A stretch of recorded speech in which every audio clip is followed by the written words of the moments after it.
ಮತ್ತೆ ರಾದ್ರು ಪೋಕ್ಸೈಟ್ ಸೆಕೆಂಡ್ ಹಾಕ್ಲಾ ಬಿಡ್ತಾರೆ.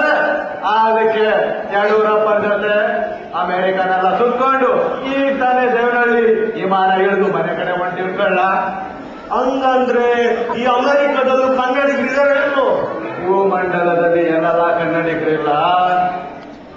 ಸೂರ್ಯ ಹುಟ್ಟೋ ಜಪಾನ್ನಿಂದ ಹಿಡಿದು ಸೂರ್ಯ ಮುಳುಗೋ ಹವಾಯ್ ಒಬ್ರು ಕನ್ನಡಿಗರು ಆಲ್ರೆಡಿ ಕನ್ನಡದ ಭಾಷೆ ಸಂಸ್ಕೃತಿ ಎಲ್ಲ ಹರಡ್ತಾ ಇದ್ದಾರೆ. ಅಲ್ಲಿ ಬಿಡು, ಇನ್ ಅಮೆರಿಕದಲ್ಲಿ ಇನ್ನೇನು ನೋಡ್ದೆ ಸಿದ್ದಮ್ಮಣ್ಣ? ಹತ್ರ ಬಾ. ಮೊದ್ಲು ಮೈಯಾಮಿ ಬೀಚ್ ನೋಡ್ದೆ. ದಡ್ಡ ಸಿಕ್ಕಾವಣೆ. ಇನ್ನೇನ ಇಂಗ್ಲಿಷ್ ನಲ್ಲಿ ಬಿಚ್ಚು ಕಡಲು ಸಮುದ್ರದ ತೀರ ಅಂತ. ಯಾರು ನೋಡಿದ್ರು ಬರೀ ಮರಳು, ಮರಳ ಮೇಲೆ ಹಾಕಿರು ಸಣ್ಣ ಸಣ್ಣ ಮಕ್ಕಳು. ಆಮೇಲೆ ಎಲ್ಲ ನೋಡಿದ್ರು ಮರಳ ರಾಶಿಗೆ ಬೆಸೆದುಕೊಂಡು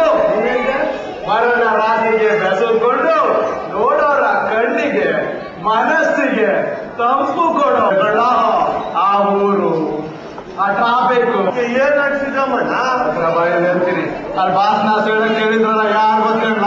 ನಾನು ಅಮೆರಿಕದವರ. ತೆಲುಗು ಅದನ್ನು ಕೇಳಿಸ್ಕೊಂಡು ನಾನ್ ನೋಡ್ತಾ ಇದ್ದಂಗೆ ಬಡ ರೈತ ಸಿದ್ದರಾಮಣ್ಣನೂ ಜೈ ಅನ್ನೋದು. ಹೌದಾ? ಆಮೇಲೆ ಅದನ್ನು ಕೇಳಿಸ್ಕೊಂಡು ಮುರುಗೇಶ್ ನಿರಾಣಿ, ಕೃಷ್ಣಯ್ಯ ಶೆಟ್ರು, ಸುಧಾಕರ್ ರಾವು ಎಲ್ಲ ಹಲ್ಲು ಮಾಸಿತಾ ಇದ್ದ ಶಬ್ದ ಅಟ್ಲಾಂಟ ನಗರದನ್ನೆಲ್ಲ ಬೆಚ್ಚ